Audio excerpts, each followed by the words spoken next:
Before entering the story, please subscribe to the channel, like and share to help me. Thank you. Hey guys, tonight we drift softly into candlelight and silk-draped shadows straight into the murky fears of China as Tang Dynasty nobility. Imagine, you're standing in a palace courtyard under a pale full moon. The air smells like incense, lacquer, and something oddly fruity. You take a step closer to the nobles huddled near a low stone lantern. They're not whispering about armies or taxes or even concubines. No, they're whispering about a peach pit.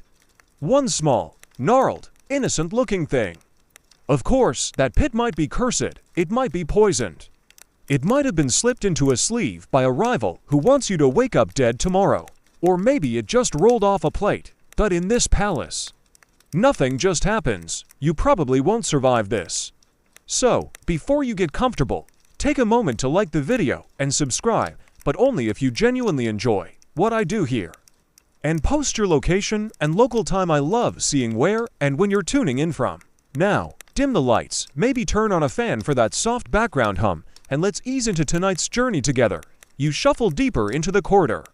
You're wearing stiff embroidered robes, too long in the sleeves, and your feet make soft pats on the polished floor tiles. The palace is mostly quiet, but not peacefully so. It's the tense kind of quiet, the someone's plotting something kind of quiet. And lately, everyone's been talking about the same thing, the peach pit curse. No one will say who started the rumor. That's how these things always go. One unit tells another that a pit was found in the bedchamber of Minister Jew. Next day, Jew's walking like his knees are made of tofu, refusing food, and claiming he's being haunted by the ghost of his own future. Historians still argue whether this curse started as Taoist ritual, or just Tang-era political theater spun way out of control. Still, everyone's leaning into it now. You pass a scholar clutching a lacquer box like it contains either a treasure or a death sentence. You glance inside. One peach pit, nestled in red silk, he snaps it shut. You hear murmurs that the pit came from the Temple of Golden Fruit, a place no one admits exists and everyone claims to have visited. Some say the pits from that orchard have markings, tiny ridges shaped like characters. Others say you can crack one open and find a shriveled seed that smells like your mother's breath on her last day. It's nonsense, obviously, or so you try to tell yourself, right before you trip over a string of prayer beads and nearly land face first into a calligraphy scroll that reads the fruit contains the blade. Not ominous at all. Back in the guest quarters, you ease down onto a mat, flanked by lacquered screens, painted with immortals and cranes. Your host offers a bowl of wine, which smells faintly of peaches.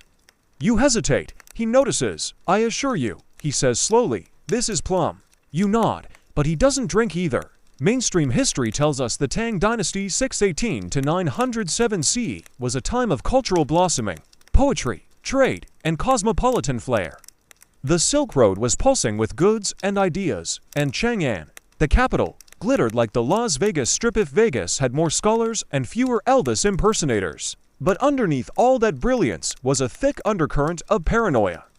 With such power and wealth came endless schemes, factions, and social minefields. Even fruit became dangerous, especially fruit with symbolism. You see, peaches weren't just sweet and fuzzy. In Chinese lore, peaches meant immortality. They were tied to the celestial Queen Mother of the West, whose mythical peach garden grew fruit that ripened only once every 3,000 years and granted eternal life. So yes, biting into one was seen as a bit more spiritual than your average plum. Which meant the pit left behind wasn't just trash. It was charged. It was the echo of a wish, a spell, a fear. A noble finds one under his pillow, and suddenly, it's not just fruit debris, it's a message, and not a friendly one. One scroll, unearthed centuries later, describes a formal complaint from an official who found 7 peach pits arranged in the shape of the Big Dipper on his desk. He called in Taoist priests. They found nothing supernatural, but a week later, he was reassigned to a border town where the silk caravans forgot to go. Quirky detail, some Tang nobles wore tiny pouches around their necks, filled with herbs, prayers, and peach pits, not for protection, for power. The idea being, if someone wronged you, you could carry their name alongside a pit, speak a few choice words under the new moon, and let fate do the rest. Whether anything actually happened is another matter, but it felt like it worked. And in court life, perception was everything. You sit now on a low cushion beside a scholar who smells like sandalwood and sweat. He's sketching diagrams of peach trees in a scroll labeled Strategies of Silence. He's muttering. They don't fear the pit, he says, eyes darting. They fear being seen fearing the pit. You nod. That makes some weird sense. Later, in the corridor again, a servant brushes past you. Something clinks softly in his sleeve. You don't look. You've learned not to. Outside, the moon dips behind the clouds. The garden is quiet. The koi asleep under lotus leaves. The wind just brushing the bamboo chimes. A low hoot of an owl. A bat flits by. And somewhere deeper in the palace, a cry, short, cut off.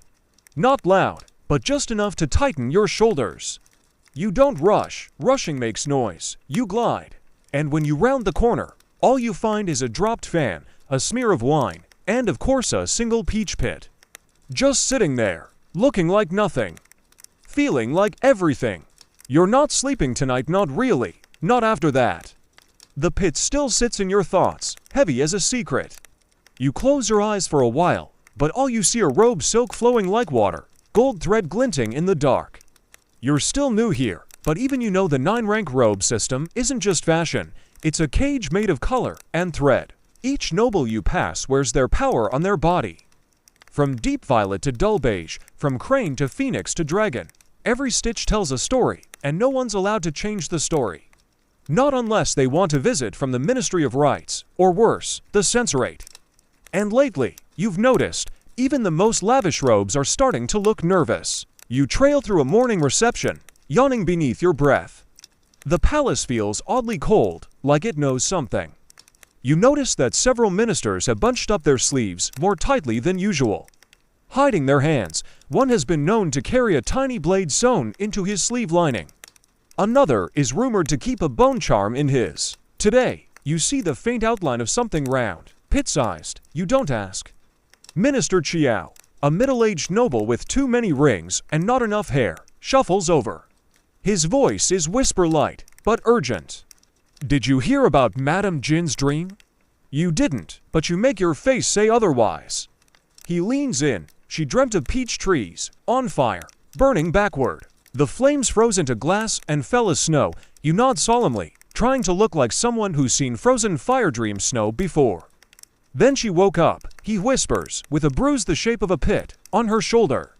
Just there, he gestures vaguely at his own collarbone, where you now notice a reddish mark. He tugs his robe shut. Dreams. That's the latest layer. No longer just political games and superstitions, now the nobility fear their own subconscious. If you dream of a peach, does it mean someone's targeting you? If a pit appears in your room, is it a curse or a prank? Either way, it's got your pulse tripping like a panic drum solo. Historians still argue whether these dream scares were spontaneous panic attacks or carefully manufactured psychological warfare. Either way, the court's quiet hysteria has bloomed into full-blown nocturnal dread, and nobles do not sleep well. One courtier pays a Taoist priest a small fortune to cleanse his sleep by burning goat hair and reciting lines from the Book of Changes backward. Another starts sleeping in a boat on the palace pond. You hear one particularly jumpy duke built a bed of jade slabs under the theory that ghosts can T-cross solid mineral. They can, probably. You're summoned to Lady Gao's chamber, where incense wafts like regret, and her attendants whisper about strange sounds from the garden wall last night. Lady Gao looks radiant in her seafoam green robe, but her eyes twitch like they've seen too much. She shows you a painting she found this morning under her teacup, a peach tree, but no blossoms, no leaves. Just pits hanging from the branches like sleeping eyes. Who would do this? She murmurs, you have no idea, but someone did. A fringe detail. Sleepwalking nobles have begun showing up in the strangest places. One was found curled inside a rice barrel. Another in the tiger enclosure at the Imperial Zoo, asleep and miraculously uneaten. Their murmured words. Always the same. Don't let the pit touch my skin, and you can't help but wonder, are they sleepwalking to the danger, or from it? The Imperial Astrologer's weekly dream reports have gotten longer and increasingly strange. One section is now dedicated solely to fruit-related dreams, broken down by type, number, and whether fire or water was involved. You overhear a poor scribe wondering if he should start lying about the dream records. If someone dreams of lychees, "Are we next?" he asks. No one answers. You pass through a study where a calligrapher is writing endless repetitions of one phrase, "What grows sweet, dies bitter." The phrase gets sloppier with each copy. You notice ink has begun to bleed into the wood of the desk, like it's trying to run away.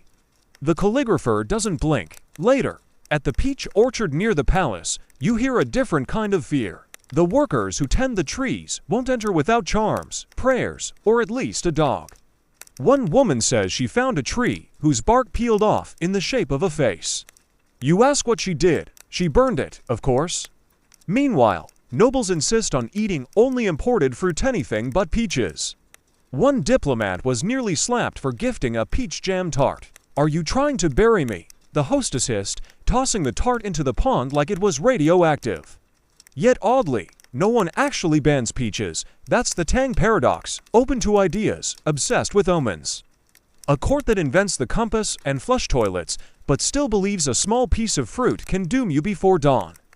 And in a way, they're right, not because of magic, but because if enough people believe something is dangerous, it becomes dangerous. A pit isn't just a seed, it's a signal.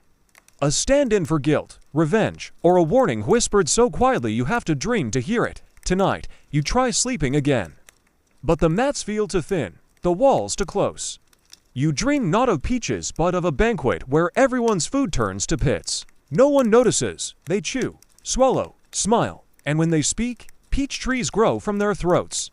You wake up sweating. There's nothing in your chamber but a half-finished scroll and a half-full cup of tea. And on the table, a fresh peach, just one no bite taken. You stare at it like it might blink. You don't touch the peach, not at first. You stare at it for so long that it stops looking like fruit and starts to look like something pretending to be fruit. The fuzz on its skin practically pulses in the candlelight. You half expected to whisper your name. So instead, you back away slowly, like it's a coiled serpent. Later, a maid enters. You ask if she left the peach. She stiffens. "No, my lord," she says, barely moving her lips. You believe her. The palace is full of servants who've learned not to see things. That peach could have been carried in by a ghost, a eunuch, or the wind, and no one would raise an eyebrow. Which brings you to the latest trend in this high-stakes game of fruit-based fear, weaponized superstition.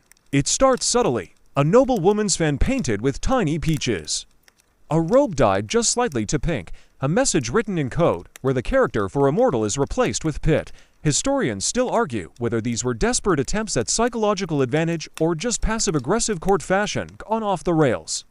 But make no mistake, peach symbolism is now strategic. And nowhere is it more potent than inside the Bureau of Appointments. That's the wing of the government that assigns officials their posts and, therefore, controls their futures. You wander into the hall just as two mid-level ministers finish a conversation where one laughs too loudly and the other stops laughing too quickly. On the lacquered desk between them, a sealed envelope, pressed with wax shaped like a peach blossom. You pretend not to notice, but they both do. Here's the thing, in Tang court culture, plausible deniability is a cherished virtue. If you're going to threaten someone, you do it with perfume or a fan pattern. Or yes, a peach pit delivered by an illiterate boy with no memory of who sent him. One fringe case that survived in court poetry tells of a disgraced chancellor who received a basket of peaches 3 days before his exile. The fruit was uncut, unblemished, and untouched. But every pit inside had been carefully drilled and filled with powdered rhubarb root bitter and medicinal. A message as clear as a gong: enjoy the sweetness while it lasts. Some scholars argue it was just a warning. Others suggest a more layered interpretation, that the chancellor had himself used such tactics before. It was karmic bookkeeping. You stroll into the side garden, where a group of younger nobles plays a slow game of wakey beneath a trellis of ripening vines. The game is tense, silent. One of them places a single black stone onto the board, and then sets down what looks like a peach pit beside it. No one reacts. That's the real fear now, not the pit itself, but what it represents. The invisible hand behind it. The untraceable whisper of intention. In a court where one word can be fatal, silence becomes armor. The official line, of course, is that this is all nonsense. The Empress herself has dismissed peach-related superstitions as unworthy of learned men, but you notice she never eats peaches during formal banquets. Not once. Meanwhile, Other officials are getting creative. You attend a small gathering in the West Wing, where poetry is exchanged under the pretense of intellectual camaraderie. One young noble recites a verse that sounds beautiful until you hear it again in your head, from blossom to bone. The pit lies patient, unbidden, unseen, but always waiting. The room nods in polite appreciation. No one asks him to clarify. Everyone hears what he's not saying. There's talk now of a strange protocol document circulating among certain high-ranking circles. A manual for gentle dismissals. It allegedly outlines ways to threaten someone without technically threatening them, using only gestures, colors, and, of course, fruit. Is it real? Hard to say, but your host later offers you tea brewed with peach flower petals. For clarity, he says with a little bow, you drink it, of course. Not because you're brave, but because refusing would look worse. And here's another layer. In the Tang Dynasty, image is oxygen. You don't survive because you're pure, you survive because you look pure. Because you react the right way when someone drops a pit near your cushion. Because you don't flinch when a servant brushes a carved peach blossom into your path. Because you laugh and say, how quaint. Inside, though, you scream. There's one peculiar figure you keep noticing: an old minister with paper-thin skin and a cane carved from what looks suspiciously like peach wood. He shuffles from room to room like a ghost still doing admin work. He never speaks above a whisper, but everyone listens. They say he once ended a rival's career with a single peach poem. No accusations, no documents, just 10 lines of rhyme. The other man resigned the next morning. You pass him one evening. He looks at you and smiles faintly. Careful, he says. Fruit bruises easily. You nod, unsure whether you've been warned, or cursed, or just flirted with by a very old bureaucrat. Later that week, you find your writing brush replaced with one that smells faintly of peach oil. It writes beautifully. You decide to keep it. But now, every time you pick it up, you wonder, who left it? Why? And what if it's watching? Weaponizing superstition isn't just about scaring your enemies. It's about unsettling them, making them question their surroundings, making them doubt every gift, every gesture, every casual comment about the sweetness of the season. And the peach pit, it's the perfect vessel, small, harmless, instantly recognizable. A punchline with teeth. You return to your quarters. The peach you found earlier is gone, but now there's a new object waiting on your scroll table. A wooden box, unsigned, inside, nothing but a single peach pit. Polished, cracked, open, empty. You don't scream. You don't even gasp. That would give the peach pit too much power. Instead, you sit slowly, legs folding beneath you like tired paper, and stare at the cracked shell resting in its silk-lined coffin. A hollow peach pit. That's new. You reach out and touch it. It's smooth, warmer than it should be, as if recently held. You flip it over. No carvings, no residue, but the crack is deliberate, clean, precise. Someone wanted this seed removed. You feel a little sick. In the Tang Dynasty, very few objects held more metaphorical weight than seeds. A seed was a promise, a future, a fate unbloomed, and an empty one. That's like being handed a prophecy with the ending ripped out, a warning with no instructions. You lean back and start thinking about all the times you've heard about Taoist sorcerers, mystics who wander in and out of court, favor like clouds on the mountain. They never wear uniforms, but you always know who they are. They smell like sandalwood and burnt copper. They say weird things about metal spleens and the fifth breath of thunder. And every so often, they show up clutching peach pits. You remember an afternoon not long ago when a new sorcerer arrived at the palace, no name. Just a staff carved with concentric peachwood rings and a long black robe stitched with diagrams that looked like constellations, only they moved. He came to clear spiritual congestion, according to the Empress's new favorite eunuch, whatever that means. You watched him shuffle through the halls, muttering incantations and placing peach pits in doorways, windows, even in soup bowls, to trap ghosts, he whispered. One noble accidentally drank one. He hasn't spoken since. Historians still argue whether these sorcerers truly believed in the peach pit as protective magic, or whether it was just a clever bit of Taoist performance art designed to impress nervous aristocrats. But whatever the truth, it worked. You think about what the pit is supposed to do. In Taoist folklore, peachwood is sacred. It wards off evil spirits, especially those that hover during the ghost festival, when the veil between realms thins like morning mist. People hang peachwood charms on their doors. They burn peachwood slivers in rituals to summon luck or banish bad dreams. One fringe belief says if you place a peach pit under your tongue while you sleep, you'll dream the truth. Another warns you'll never wake up, depends on who you ask. In your memory, you see the sorcerer again. This time, he's seated cross-legged in the garden of rippling fragrance. He's carving something slowly, carefully into a peach pit using a needle-fine blade. The pit's surface is already crowded with symbols, stars, lines, a tiny mouth. You ask what he's making. A lock, he says, or maybe a key. You don't ask what it opens. At court, he becomes an eerie sensation. Nobles invite him to dinners they don't want to attend. They ask for protective talismans just in case, but never admit what the case is. Soon, the number of peach pits around the palace multiplies. You see them embedded in hairpins, sewn into pillow seams, worn as amulets. One paranoid duke has an entire vest lined with crushed pits, believing the dust wards off envy. He still got food poisoning last week, but the sorcerer's power grows. One evening, you see him in private audience with the emperor. The conversation lasts an hour. No one knows what was said. But afterward, the emperor orders all peaches removed from the main kitchens. From that day on, palace meals contain no trace of the fruit. Not even the scent, and yet, the sorcerer begins to fade slowly, subtly. First, fewer invitations, then rumors, his pits don't work anymore. One even cracked on its own, a bad omen, until, one morning, he's just gone. Left behind a wooden bowl of hollowed peach pits, every last one empty. You look now at the one in front of you, you turn it over in your hand again. Something about the crack looks familiar. The shape, the cleanness, it matches the style from his carvings. Could it be one of his, and if it is, why was it sent to you? That night, you attend a small garden gathering hosted by a noblewoman who always smells like plum wine and suspicion. She's arranged a table of exotic teas and obscure poetry scrolls, but conversation is thin.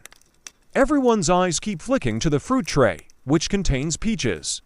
She claims they're from Scylla, across the sea. These ones are safe, she purrs. No one dares eat them. Except one brave young official who slices one open and boldly bites in. He smiles. See, he says. Nothing. His voice cracks. He drops the peach. Everyone leans in. He hiccups, just once, then calmly excuses himself.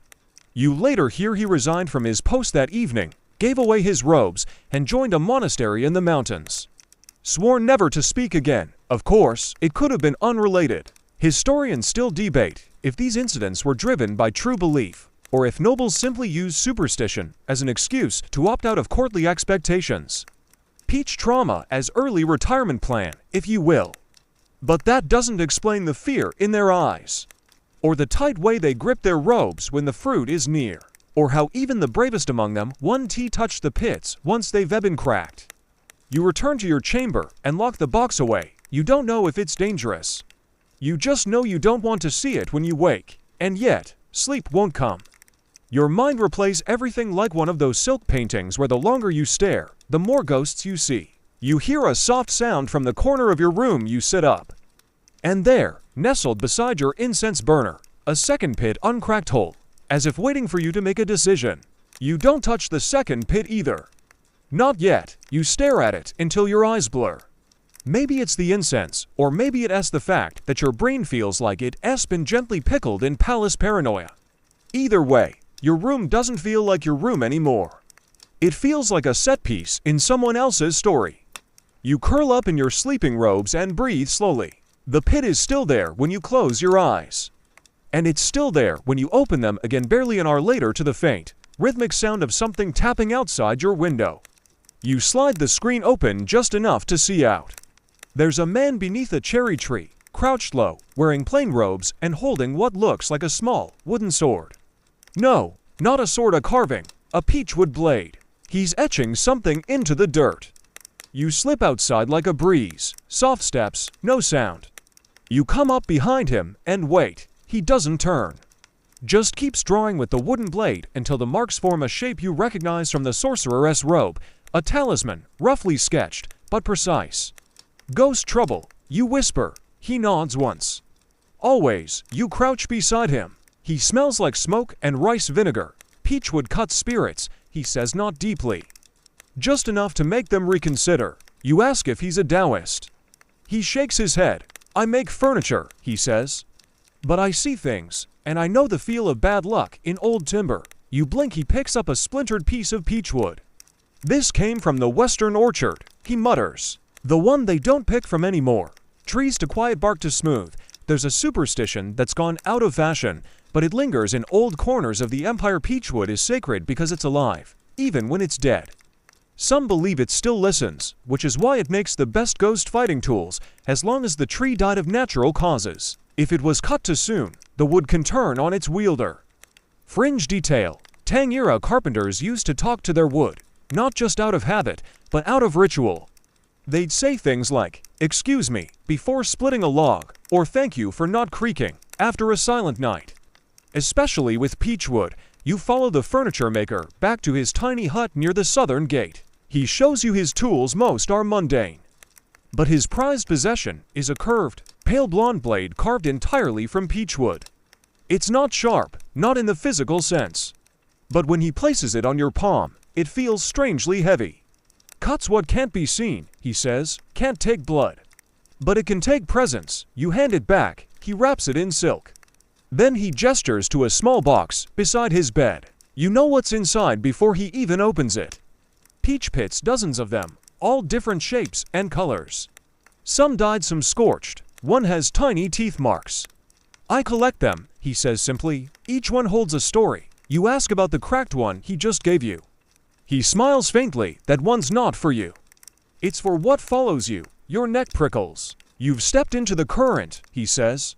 Now it knows your name. You ask what it is, he shrugs. Could be a ghost, could be court gossip with feet. Hard to tell these days. You walk back toward the palace before sunrise, heart ticking like a scared metronome.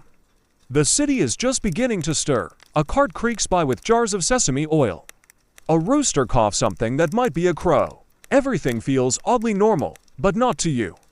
Not now that you know there's an entire shadow society in the empire, quietly making charms and tools to battle what can't be named in polite company.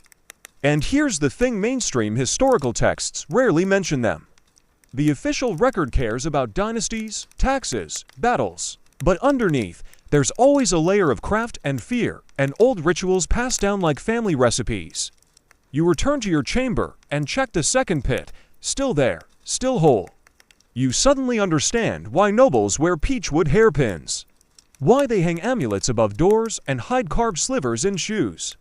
It's not just belief, it's insurance, against the unknown, against bad luck, against the rumors that stick to your name like wet paper. At court that morning, the mood is brittle. A minister you know only by title, Lord Wren, Director of Public Records, enters the Hall of Audience with one slipper missing and a hollow look on his face. He bows, says nothing, and hands the emperor a velvet pouch. Inside, a peach pit, cleaned, waxed, from my dream, he says. The emperor frowns. Lord Wren smiles softly. It rolled from my pillow this morning. There's silence. Then the emperor waves a hand. Dismissal, mercy, no one knows. Lord Wren bows again and walks backward out of the hall, still smiling. That night, he boards a riverboat heading south and is never seen again. Historians still debate whether this was exile, retirement, or some kind of quiet execution. Some suggest the pouch contained more than just a pit. Others think Lord Wren wanted out and used the pit as a theatrical exit ticket. You start noticing them more now, on shelves, in pockets, in prayer bowls. A noble woman wearing one as a necklace, just the pit, polished and dangling from gold wire. To remind me, she says, of sweetness gone. You don't ask what she's trying to forget. That night, you dream again, but it's not your dream. You see through someone else's eyes walking through a grove of peach trees. The sky is lavender, the trees hum like tuning forks. In your hand, a peachwood blade, the one from the furniture maker's hut. You come to a tree that bleeds sap the color of ink. And beneath it, a pit, still warm, still pulsing. You wake with the scent of peach in your mouth. And in your hand, the second pit, only now it's cracked. You stare at the cracked pit in your hand, breath shallow. It's not warm this time, it's cold. But not in the ordinary, left out overnight way this cold feels intentional. Like the chill of a gaze on the back of your neck. Like water that knows it's about to drown you. You try to remember the dream, but it's slipping already. Just fragments, the bleeding tree, the sound of humming branches, the weight of the peachwood blade. You can still feel the pit's texture from the dreamland now. You realize the real one matches it exactly. Same ridges, same faint line through the middle. Either someone is inside your head, or your head has decided to join the palace's collective fruit-induced breakdown. You place the crack pit next to the hollow one from before. They look like a pair now. A beginning and an end. You go for a walk. You need real, grounded things: earth, leaves, anything that doesn't whisper about immortality or dream thieves. You wander toward the outer kitchens, where the smells are stronger and the hierarchy looser: fish guts, ginger, and smoke. It smells like work, and that's comforting. Until you round a corner and see the servants kneeling beside a basket of peaches. Just staring at them, not sorting, not eating. Just staring. You clear your throat. They look up like you've broken a spell. One of them quickly dumps the peaches onto the ground, then sweeps them up again and throws them into the fire pit without a word. You don't ask. Instead, you head toward the orchard, that orchard. The one people only mention in half-jokes or hurried prayers. It sits beyond the west gate, just inside the palace perimeter, but outside the edge of comfort. The trees there are older than the court itself, planted long before the Tang banners flew, when the capital was still mud and straw and suspicion. You pass a worn stone steely at the edge of the path. Moss covers the characters, but you catch the last few, ... whose fruit ripens when secrets rot. How charming. As you move into the orchard, it's like stepping into a memory that doesn't belong to you. The trees lean close, their leaves barely rustle. The ground is soft with fallen petals to soft. You can feel each footstep being noted. Then you see it, a tree with pale bark, smoother than the rest, no fruit, just pits. Pits, hanging directly from the branches, like ornaments or warning bells. You reach up and pluck one. It comes off easily. It's lighter than the others. You shake it next to your ear. Something rattles inside. Mainstream historical records will tell you that Tang Dynasty orchards were tightly controlled, their fruit catalogued, their blossoms used for seasonal celebrations. But they won't tell you that certain trees were left unpicked. Left to do what trees do when no one's watching: grow strange. Fringe accounts from retired groundskeepers speak of fruit that didn't rot, of pits with breath, and of one tree that bloomed in reverse falling blossoms before buds ever appeared. And here's something else to know. Peaches were used in rituals, not just courtly ceremonies, but intimate, domestic acts. A noble woman hoping to conceive might eat a dried peach on a specific day, at a specific moon phase. A general leaving for battle might bury a pit beneath his horse's stall. A concubine scorned by the emperor might burn a peach blossom in a brazier and whisper her rival's name into the smoke. You remember a whispered story about a nobleman who choked on a peach pit in front of the emperor. Witnesses swore the pit didn't come from his fruit, it had appeared mid-bite. Historians still debate whether it was assassination, accident, or divine intervention. The official record calls it spontaneous obstruction of fortune, very helpful, but the real fear isn't the choking. It's what comes after, because the pit stayed behind. And every time someone moved it, it reappeared at the scene of the death. Until someone finally burned it, and was never heard from again. You take the rattling pit back to your chamber. The cracked one is still there, the hollow one too. You line them up. There's something almost deliberate in how they look together. Like they're parts of a sequence, you shake the rattling one again. You can feel it, something is definitely inside. But you don't want to crack it, not yet. Instead, you try a different approach. You visit a small library tucked behind the music hall, one of the few places where peace still feels possible. The librarian doesn't look up. She's copying a scroll by candlelight, muttering under her breath. You recognize the phrase, "What grows sweet, dies bitter," of course.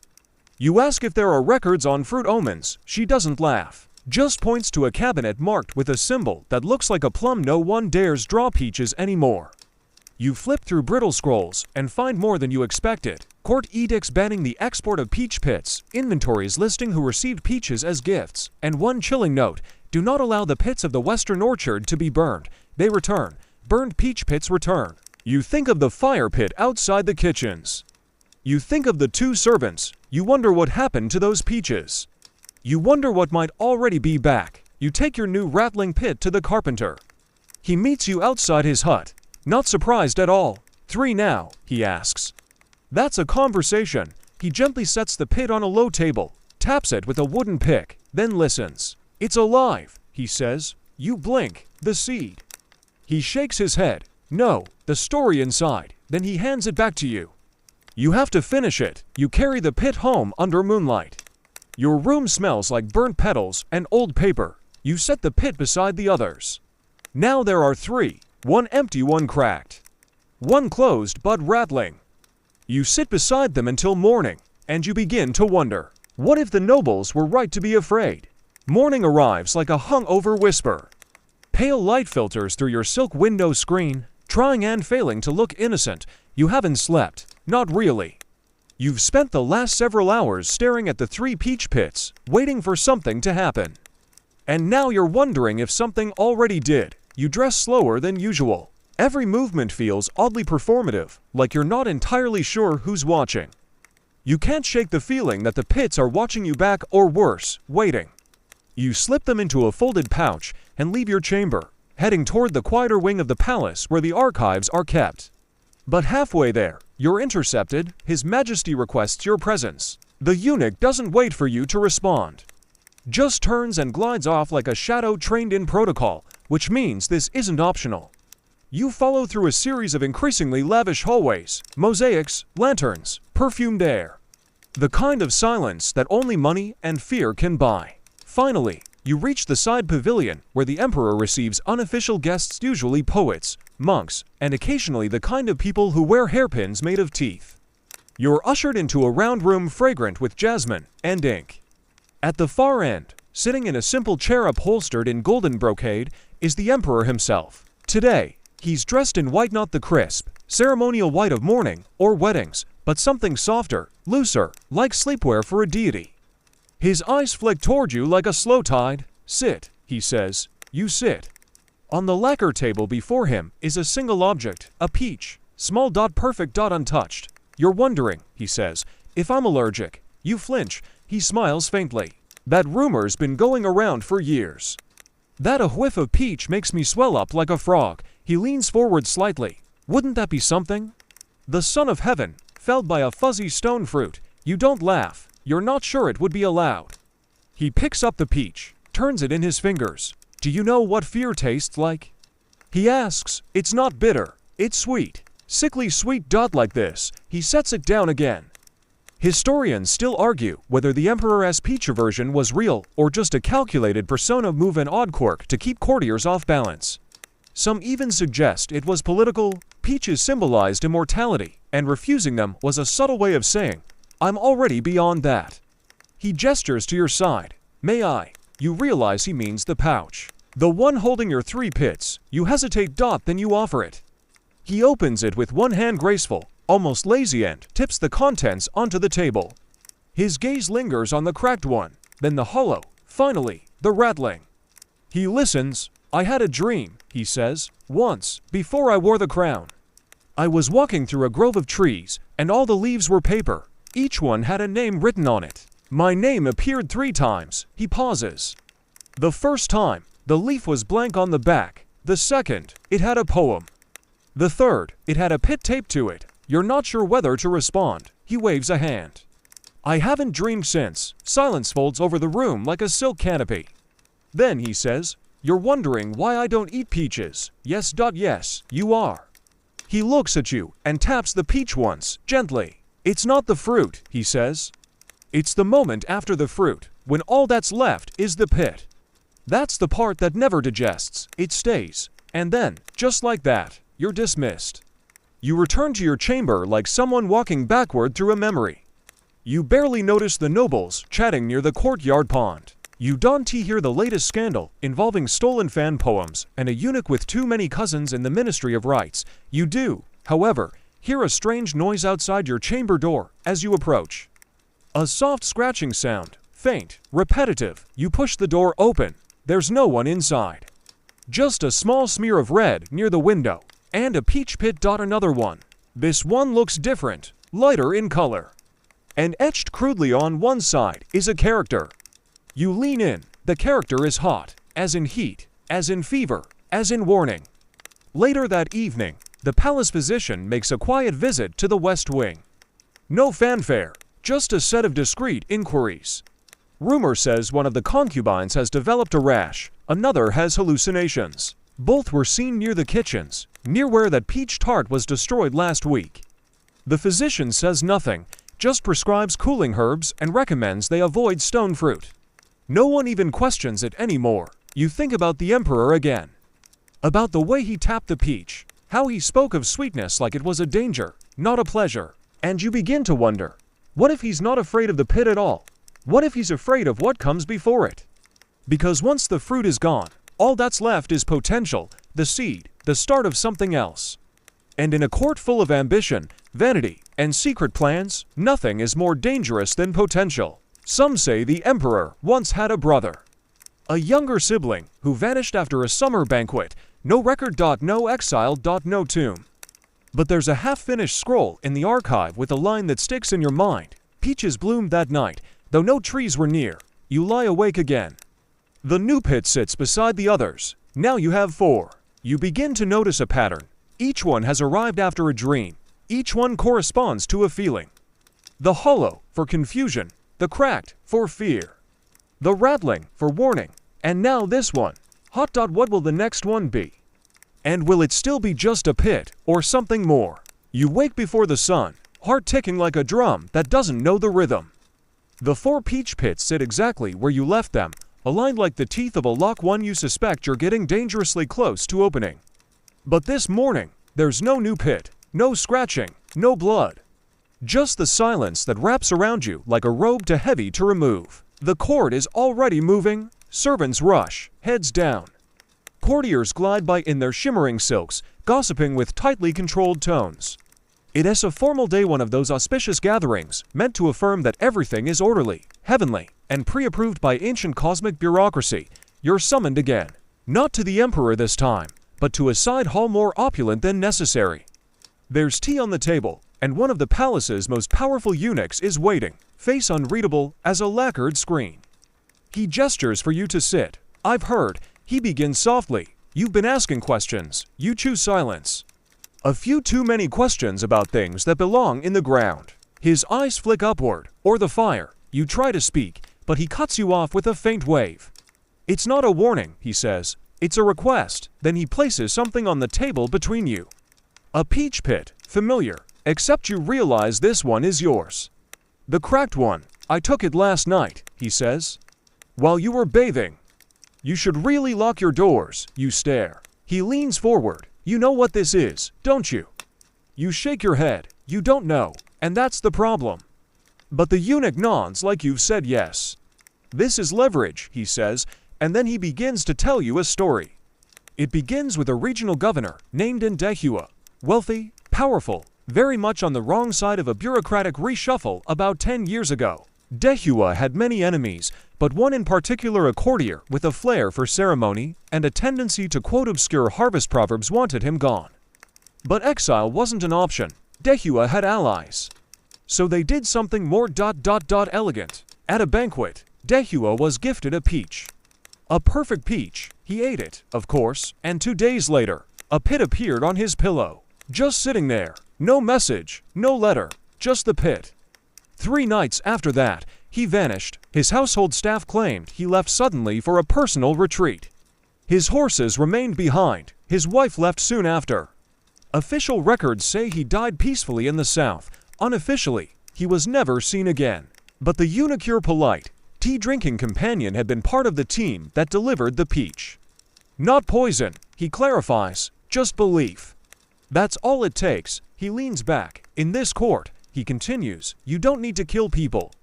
You just need to give them something to fear. Something small, symbolic. A peach pit works better than a dagger. You wonder if he's threatening you. But no, he seems reassuring. I'm telling you this because I like you, he says. And because you're smart enough to be useful. Then he stands, brushes invisible dust from his sleeves, and adds, Keep the pit. You'll need it. Later, you sit in your room, pit back in your palm, wondering how many stories like this exist. How many vanished nobles? How many perfectly ripe peaches? How many quiet little symbols passed across tables like deadly winks? Mainstream records always praise the Tang Dynasty for its civil service, literature, and artistic innovation. What they don't mention is that the most powerful weapons were often edible, or at least started that way. You spend the afternoon in the outer court, where servants gossip more freely. They're quieter around you now. Your name started to carry weight, not the good kind, the noticed kind. One cook whispers that someone tried to smuggle a sack of peach pits out of the palace last week. Got caught, hands broken, never seen again. Another swears a pit was found under the scrollwork on a magistrate's desk. 3 days later, he announced early retirement and became a monk in the north. Nobody goes north unless they're hiding something. Historians still argue whether these were real events or just the evolution of a very persistent rumor. After all, pits are common, easy to plant, pun intended. But it's the belief that does the work. That's the court's genius, letting fear ferment naturally.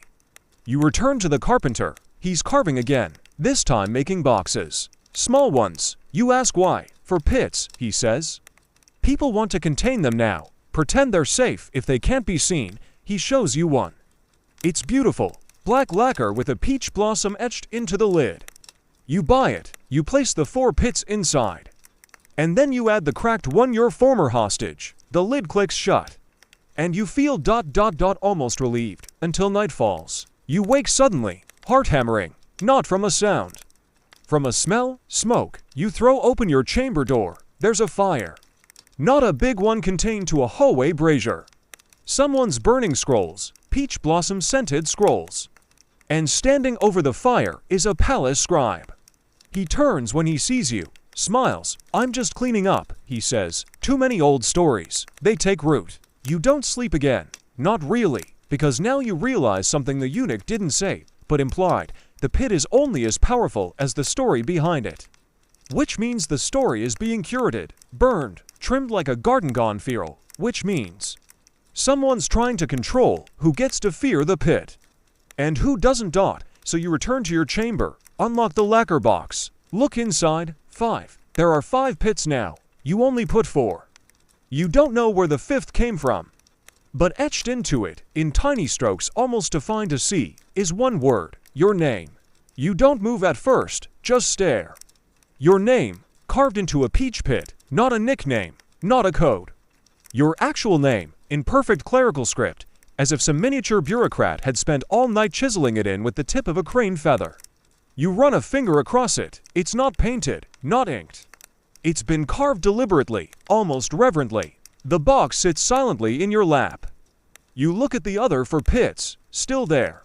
Still exactly as you left them. The hollow one, the cracked one, the rattling one, the hot one, and now this. You begin to wonder if the box isn't just holding them ... but collecting them. You close the lid. You don't lock it. Somehow, that feels useless now. That morning, a nobleman dies. He wasn't old, he wasn't sick, he wasn't even especially interesting. Just one of the usual silk-draped orbiters of the court, prone to long-winded dinner toasts and harmless bribery. The cause of death, sudden agitation of the spirit, which is fancy Tang speak for. He panicked himself to death. At his funeral held barely 12 hours later, you notice something unusual. They bury him with a peach pit, just one, nestled between layers of silk in his sleeve, like a spare coin or a secret. You're told it was his request, which might sound poetic, if it weren't also terrifying. You follow the mourners down to the burial site, a private garden within the inner court, where nobles are interred beneath manicured pines and eternal chrysanthemums. The air smells like dried incense and damp moss. The priest chants softly, but you barely listen. You're watching the sleeve, the one with the pit. As the final rites are read, two servants approach with the coffin lid. But one of them falters, just for a moment. And that's when you see it, another pit. In the other sleeve, 2 pits, not one. Historians still argue whether it was tradition, coincidence, or some kind of quiet panic among the nobility that started the double pit funerals. It wasn't official, no scroll ever decreed it. But after this day, it became common practice. One pit for protection, the second, just in case. Later that day, you corner the undertaker, a leathery man who smells of camphor and never blinks at the oddities of death. You ask him if the pit was added by the family. He shakes his head. No one knew, he says. I just found it while preparing the body. Then he lowers his voice.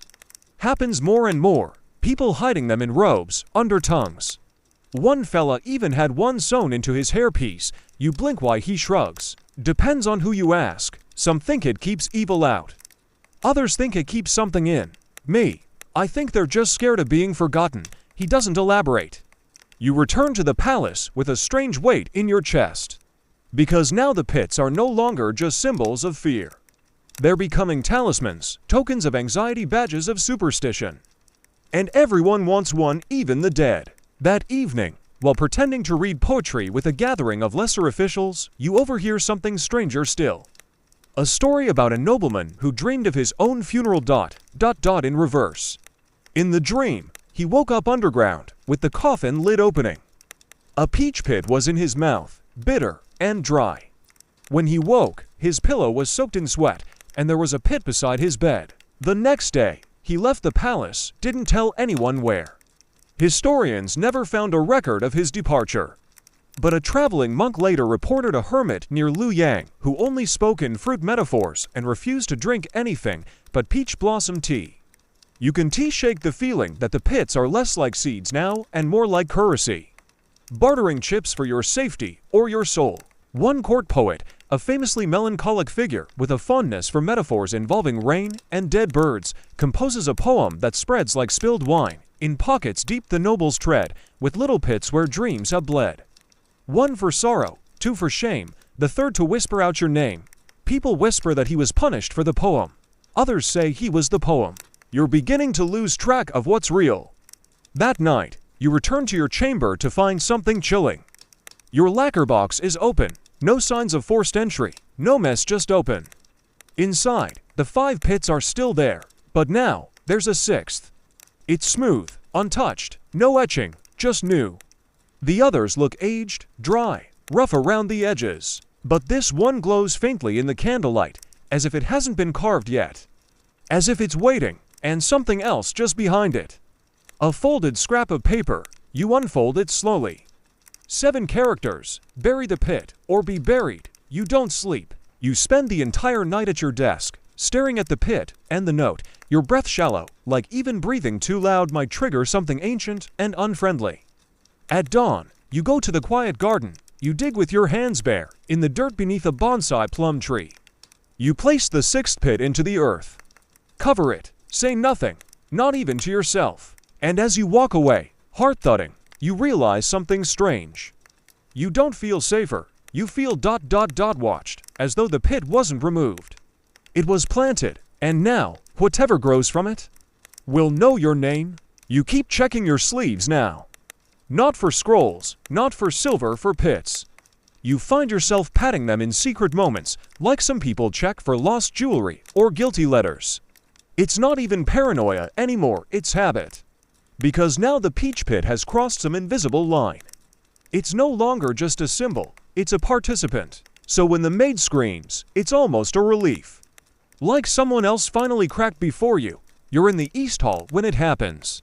The sound cuts through the usual music and incense like a bone flute, sharp, awful, real. Everyone freezes, a few gasp.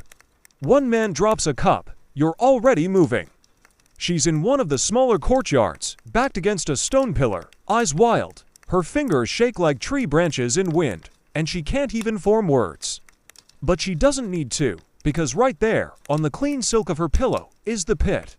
Still warm, still faintly damp, like it hadn't been there long. Except no one else had entered her room, and the doors were locked from the inside.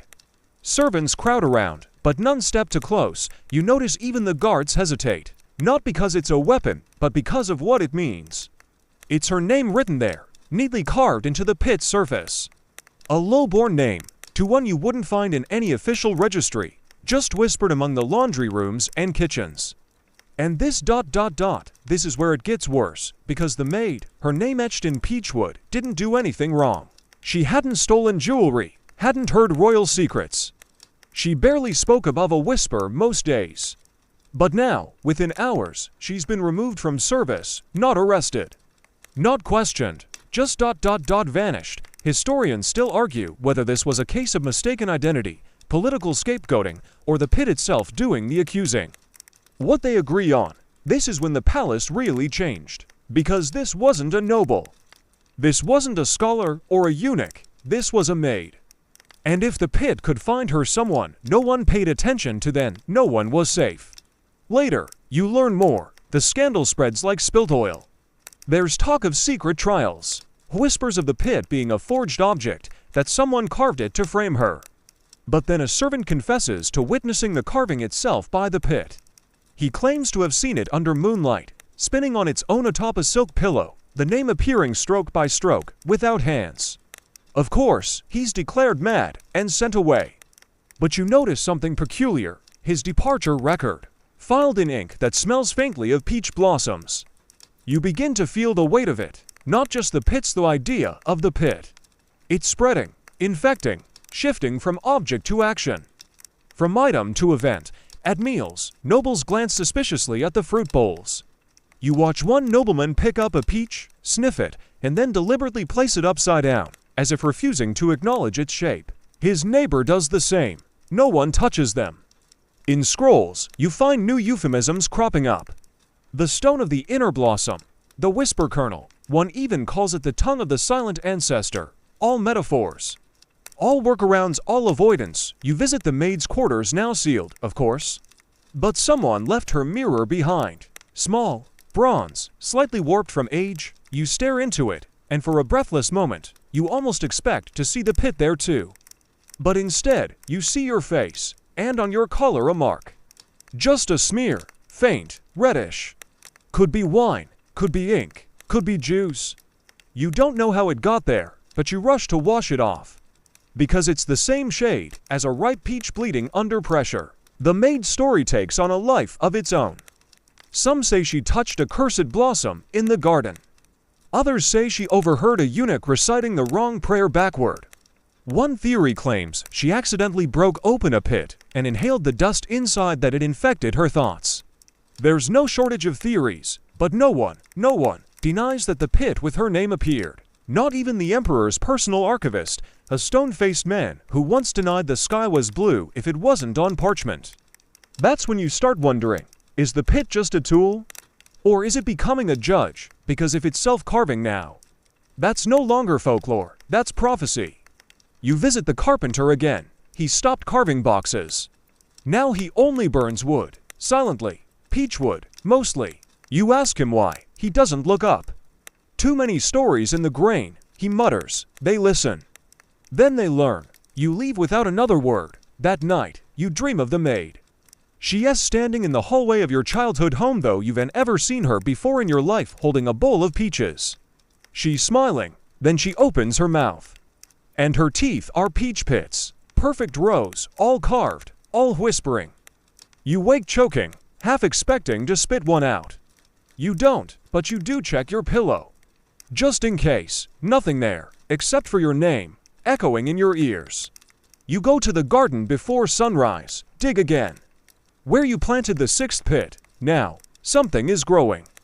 A sprout, delicate, green, innocent, but you know better. It knows your name, and it might already know hers. The poem is everywhere. At first, it's scribbled on the back of laundry lists and market tallies, floating like harmless gossip. But then it spreads to fans, teacups, lacquered combs. Suddenly, it's not just poetry. It's prophecy. In pockets deep the nobles tread, with little pits where dreams have bled. You see it embroidered into a sleeve, scrawled in charcoal on the side of a bathhouse, whispered like a warning during tea ceremonies. Everyone quotes it. No one claims to have written it. Though you know better, the court poet who wrote it, Lu Jianshu, slight, always damp-eyed, with a tragic fondness for mulberry wine, hasn't been seen in days. His room, still lit, candle untouched, scrolls scattered like a storm of regrets, and in the center of his desk, the poem. Written 33 times, each copy slightly different. One version replaces pits with tongues, another says seeds, one has no words at all, just the silhouette of a peach tree inked so dark it bled through the paper. And tucked beneath the final scroll, a pit of course, uncarved, unmarked, yet somehow ominous in its very emptiness. You pocket it, carefully. Now, nobles recite the poem not with delight, but dread. Because hidden within its pretty syllables is a truth they can't ignore. They're all carrying something. Not just in silk sleeves or jewelry boxes, but in their minds. The pit has rooted itself inside them, and it shows. One noble dukeson of the Indigo Pavilion refuses to speak above a whisper now. Claims the pit inside him will split open if he says his own name too loudly. Another walks only backward through palace halls, muttering about reversing the seed's intent. You attend a banquet where the peaches are replaced by lotus seeds. No one mentions it. You just chew silently, pretending not to notice the peach-patterned dishware. Historians still argue whether the poem was meant as satire, prophecy, or performance art, but what's undeniable is this: it worked. It exposed the fear, and worse, it dignified it. Because now, even the scholars are on edge. You pass the Imperial Archives one afternoon and find two junior historians debating whether a pit placed under a mattress counts as intent to curse. One cites an obscure Tang law, the other just holds up a pit and says, "Try sleeping on this, you're not laughing."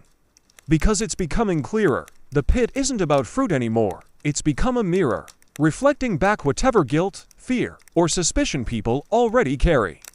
And the nobles, they're filled with enough guilt to seed an orchard. Lu Jianshu's final act wasn't just writing the poem. It was slipping 5 handwritten copies into 5 different official robes, each with subtle alterations, naming different nobles.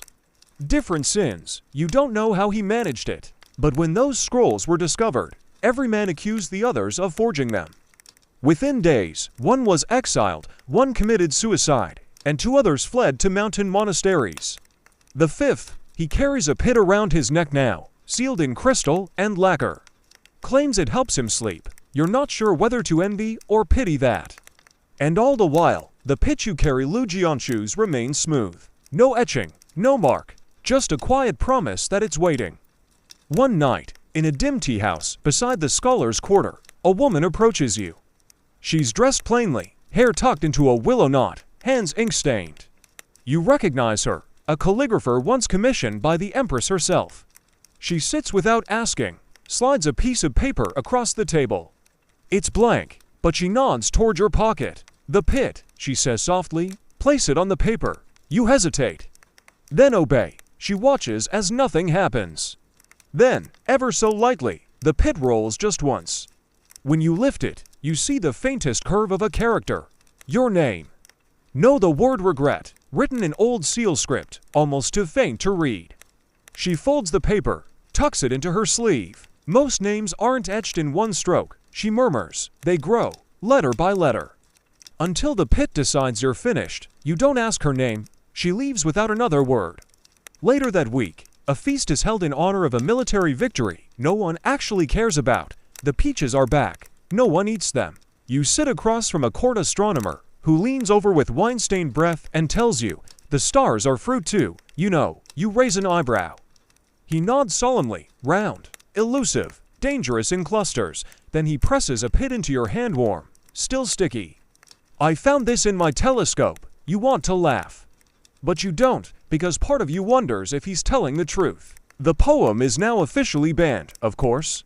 Reciting it in court is considered treason-adjacent behavior. Even humming it gets you removed from the TQ. But somehow it continues, whispered by palace cats, scratched into the undersides of lacquer trays. One version is sung backwards by children in the garden, skipping over tree roots and pretending not to be terrified. You lie awake that night, pit clutched tight in your palm, half wishing you'd never heard the poem. Half wishing you'd written it, but mostly, you wish you knew how many pits were out there now. And how many still had space left to carve. You've never met a farmer who feared a peach pit, not really. Which is why the walk to the orchard feels so strange. You're moving away from brocade halls and calligraphy-stained paranoia, toward muddy sandals and sunburned necks toward people who don't have time to invent curses. You arrive early, just after sunrise. The air smells like dew and moss, and the trees are squat and gnarled, not the perfect ornamental ones in palace gardens. These have scars from pruning, gouges from ladders, and blossoms that open like secrets. A woman gray hair, sturdy frame, arms stronger than any courtyard nods at you from under a peach tree. You're here about the pit nonsense, not a question, you nod? She snorts, yanks a peach off a branch, and takes a bite so firm it sounds like a drumbeat. You lot forget we grow these things. She leads you past rows of trees that hum with bees and low conversation. Other farmers glance up but don't stop working. One grins when he sees you nearly trip on a fallen pit. Careful, he calls, might sprout legs. You smile weakly, but your heart skips. Even jokes about pits make your neck tingle now. The woman leads you to a shed filled with baskets. Some overflowing, some empty. She tosses a pit onto the table. There, the cursed item. It's just a pit. Pale, a little moldy, with the ridges and dimples you've memorized by now. Know what we do with these? You shake your head. She gestures to a large clay urn outside the door. It's half filled with pits, flies buzzing lazily over the top. Pig feed, or fire starters, depends on the year. You feel as silly. Like a child who brought a ghost story into a bank.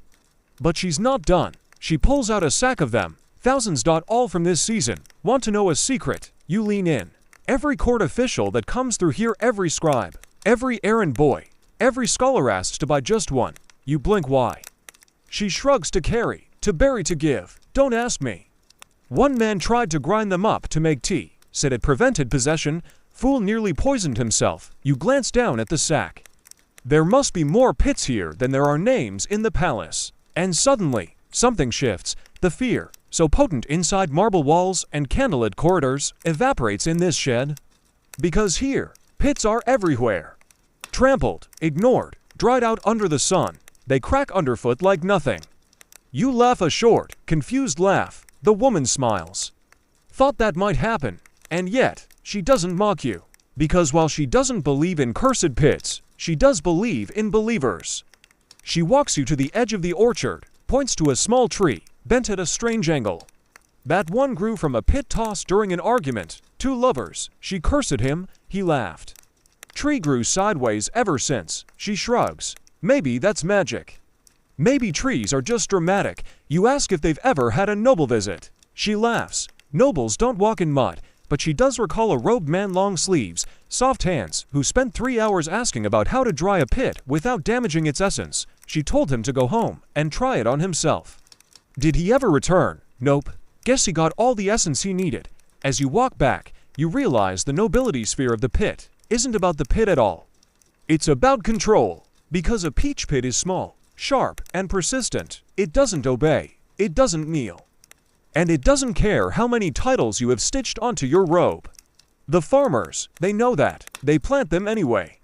They prune, they harvest, they move on. But the nobles, they try to own meaning. And meaning doesn't like to be owned. That night, back in your quarters, you line up the pits you've collected. 6 in total, some marked, some not. You consider tossing them out the window. Instead, you place them in a bowl, a small one, glazed ceramic. Not too fancy, you light a candle, let it flicker. And finally you do something the farmers would approve of. You laugh. Because now you realize, the real power isn't in the pit. It's in what people think the pit means. One scholar believed the pits were repositories of guilt. That they absorb secrets like fruit absorbs sunlight. He wrote, each pit holds the shade of a confession not yet spoken. Another theory, that the pits act as memory vessels. That nobles feared them because they remembered. Still another. That it was all a political scheme by an exorcist guild to sell more peachwood charms. Historians still argue whether these theories are insightful or ridiculous. Probably both. What matters is this: down in the orchard, no one cares. The trees keep growing, pits keep dropping.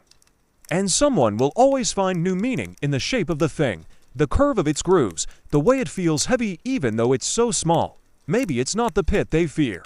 Maybe it's what they're hiding from it. You take your candle. You drip 3 drops of wax onto one of the unmarked pits, just to see what happens. It glistens, then cools, silent, harmless, or not. You go to bed with a pit under your pillow, just one. Not for fear, not for power, just curiosity. And maybe, just maybe, to see if it dreams. The Silk Road doesn't shimmer like in the scroll paintings. It's dusty, it smells like camel sweat and roasted millet. And it's loud no matter how far into the desert you go. Someone is always haggling about saffron or sandalwood. But the stories, those are worth every blister. You're following a caravan from the Western Protectorate. Traders from Samarkand, Kacha, and Dunhuang rub shoulders with fortune-tellers and musicians. And somewhere among the silks, incense, and fermented horse milk, you hear it for the first time, the Peach Pit Assassin. It's a joke. At first, a tall merchant from Persia, draped in indigo, leans in conspiratorially. They say he kills with nothing but a fruit seed. He whispers, very tidy, no mess, just ... A pit on the tongue, and then he makes a soft choking noise, rolls his eyes back, and collapses in pantomime. The others laugh. You don't, because 2 days earlier, a court official was found face down in a guest house in Chang'an. No wounds, just a peach pit in his tea. Historians still argue whether that death was assassination, accident, or one very bold prank. But the rumors travel fast and mutate. By the time you reach a mountain pass near Kashgar, the story has grown legs.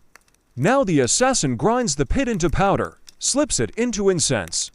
Victims breathe it in and forget everything: names, faces, even how to walk. One tale claims a general forgot his own language and began shouting orders in Sogdian. Another says the pit powder is used in beauty creams. That women from the West mix it with camel milk and crushed pearls, rubbing it into their skin until it glows with the radiance of a cursed lantern. Very flattering. Possibly fatal. You find a jar of this cream in a trader's tent. The label is handwritten, Moon Pit Radiance with real powdered peach seed. The merchant swears it's safe. We only use the inner shell. The really poisonous part is left out. Mostly, you decline, but you pocket the label. Later, under starlight, a monk from Dunhuang tells you a story. Long ago, he says, there was a girl named Anil, sold into marriage with a minor lord in the Hexi corridor. She was clever, quiet, and famously beautiful. Her secret, peach pit powder. She dried them in moonlight, crushed them with the heel of her shoe, and mixed them with spring water and dessert clay. Her husband worshipped her until she served him a cup of wine with just a trace too much powder.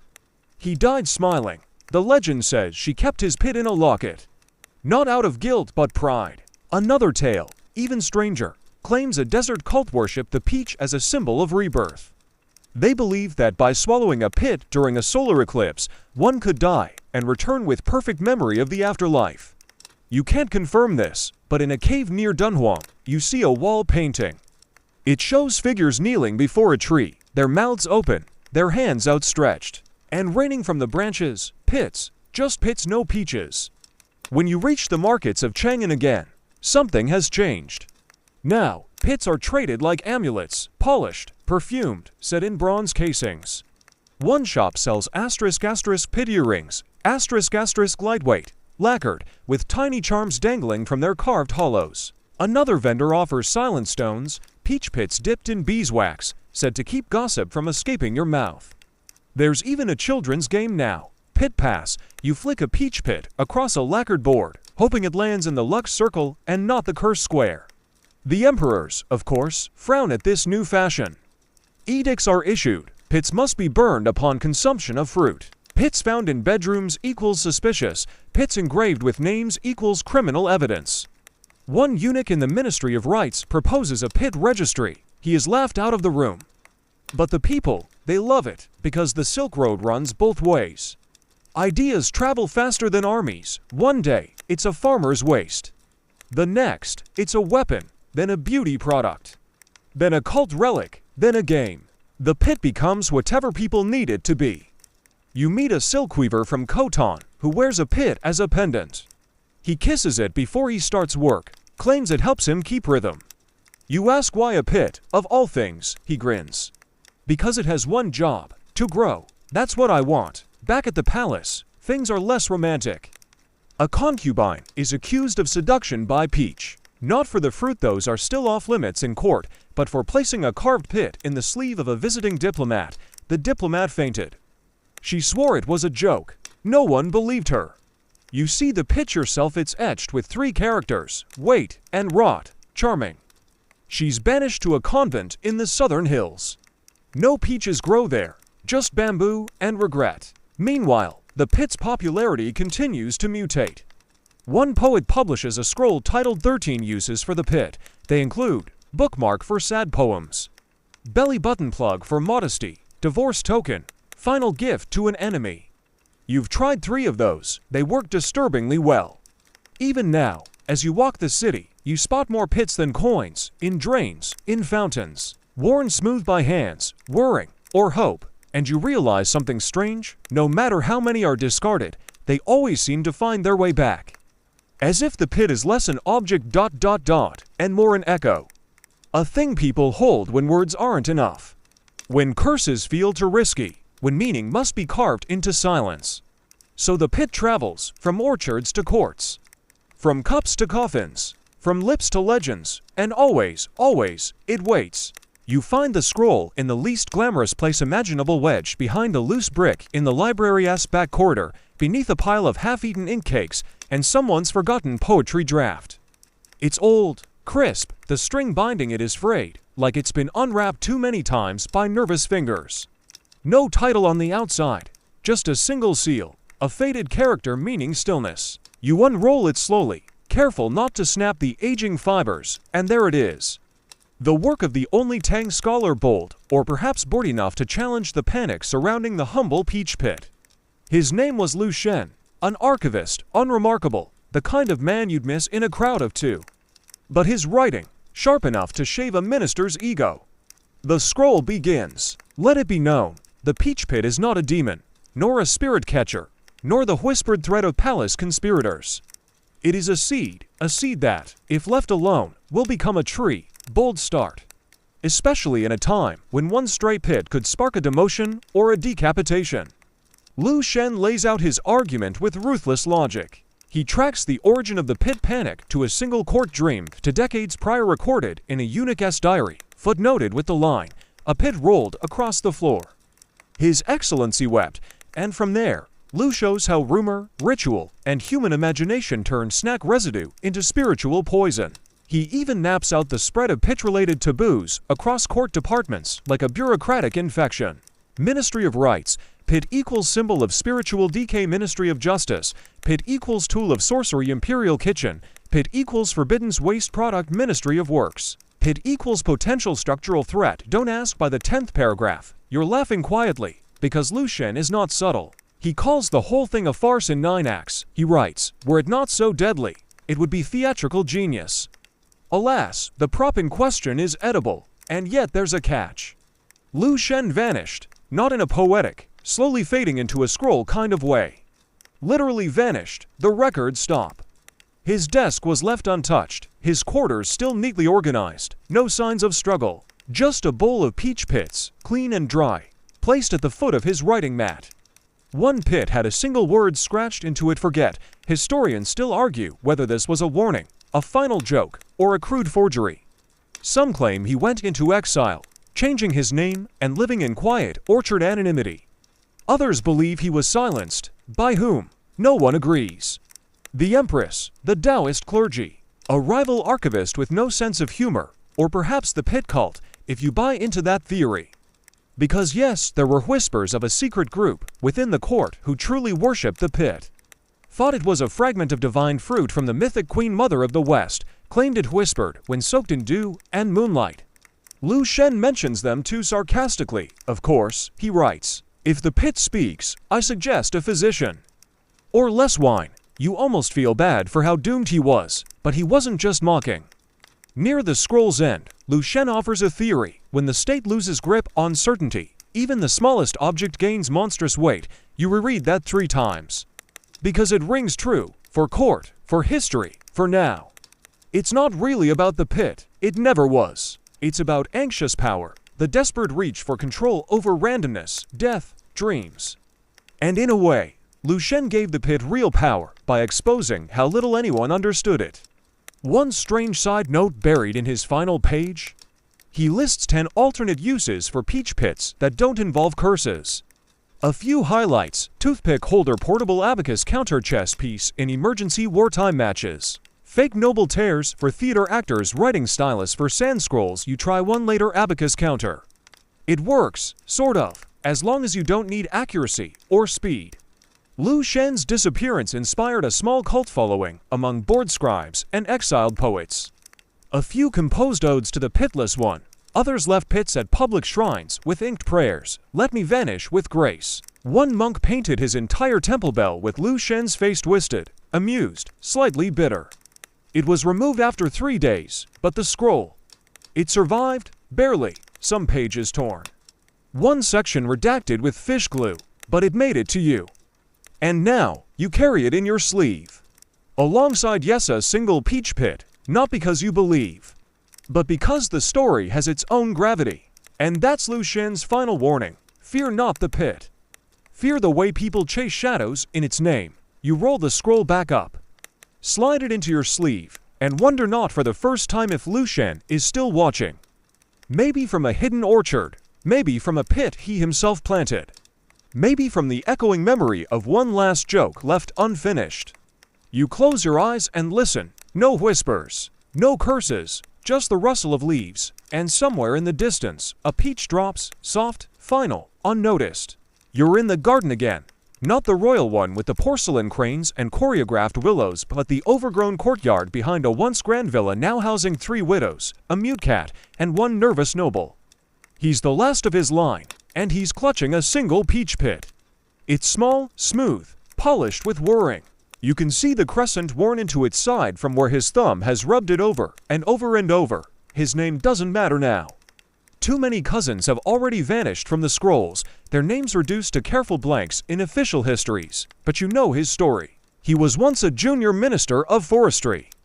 That meant supervising logging permits and writing stern scrolls about tree preservation. Boring, safe, exactly what he wanted, until the rumors started. Whispers that someone in his household was planting peach trees in forbidden soil temple adjacent ground, reserved for pine and cypress only. One grew, just one, a frail little sprout by a well. He ordered it cut down immediately, but it was too late.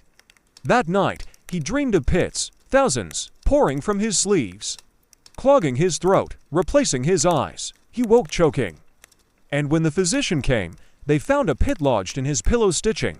No one ever admitted placing it there. And now, years later, he lives quietly, avoids courts, refuses peaches. But he keeps one pit. Why, he can't say. Sometimes he claims it's a protective charm. Other times, he says it's a curse he carries voluntarily so no one else has to. A nobleman's last self-imposed burden. The peach-shaped scapegoat, the truth, he's not sure. All he knows is this, he can't let it go. You sit with him, sharing tea made from bitter gourd and boiled dates. No fruit in sight, but the tension is ripe enough to peel. He fingers the pit, asks if you've ever buried one. You haven't, he nods, as if that explains everything. People think it's the fruit that's dangerous, he says, voice soft, like it might shatter in his mouth. But the fruit's just a disguise. The real danger is the part meant to last. You glance at the pit again. It doesn't look like danger. It looks like closure, but he's not done. He tells you about his cousin, who swallowed a peach pit on purpose. At a banquet, in front of guests, said it was a statement. Said if the emperor could swallow lies, he could swallow truth. He died a week later of stomach blockage. The court called it poetic justice. Another cousin tried to plant a pit on the graveside of his wife. Said it would keep her spirit shaded. The tree grew. And then, one night, it split in half with a sound like laughter. You wonder aloud quietly why the noble still keeps the pit, if it haunts him so. He shrugs, because forgetting would be worse. Then he tells you something you didn't expect. That peach pit, it's not from a cursed tree. It's not inscribed, it's not tied to any scandal or sorcery. It's from a fruit he shared with his brother, one lazy afternoon before everything unraveled. They split it cleanly, sucked the flesh in silence, and laughed about how the emperor's nose looked like a wrinkled fig. It's just a memory. But now that memory is soaked in so much fear, so much symbolic weight, that it no longer feels like his. It belongs to the story now, to the myth of the pit. To everyone who ever flinched at a dry seed rolling across the floor. And that's the final twist, isn't it? Not poison, not dreams. Not death, meaning. That's what makes the pit dangerous. Not what it is, but what people decide it means. A threat, a promise, a talisman, a seed. The noble presses it into your palm, warm, light. You could throw it, bury it, carve it, or do nothing at all. He watches you with tired eyes, not judging, just curious. What will you do? You sit a while longer, watch the wind shift the branches of a tree that isn't a peach but still rustles like one. And finally, as dusk folds over the courtyard, the noble takes back the pit and slips it into a lacquer box. He doesn't lock it, doesn't hide it, just places it quietly on the sill, where the moonlight can touch it. Because maybe he's stopped fearing it, or maybe he's just tired of being afraid. Either way, the pit waits, as it always does, not growing, not rotting, just being. The night settles, slow and soft, like powdered snow, across a forgotten courtyard. The peach pit rests no longer a threat, no longer a puzzle, just a quiet object among quiet things. The garden exhales, the walls no longer whisper. Even the rumors have dozed off, their claws unclenched, their stories content to pause. You're still here. Your breathing has slowed. Thoughts have stretched and yawned and begun to drift gently sideways. And if your hand brushes an imagined pit on your pillow, it's not cursed, it's just memory. Just a relic of another time, smoothed by storytelling, shaped by sleep. All that tension from the Tang court. Gone. All that courtly paranoia. Muffled now, wrapped in dusk. Whatever meaning the pit once held, whatever fear it stirred, whatever weight it carried has been thinned by distance, diluted by dream. You feel it fading, don't you? The rush of it, the sharpness. Even the questions, let them dissolve. Let the pit be only what it is, a seed that never sprouted, a story that never quite made sense, a ghost of a fear you never truly believed. Just one more echo in the long, slow hum of history. You're safe now. Soften your thoughts, soften your jaw. The world is quiet, and your breath is steady. Let it go, let it go, let it go.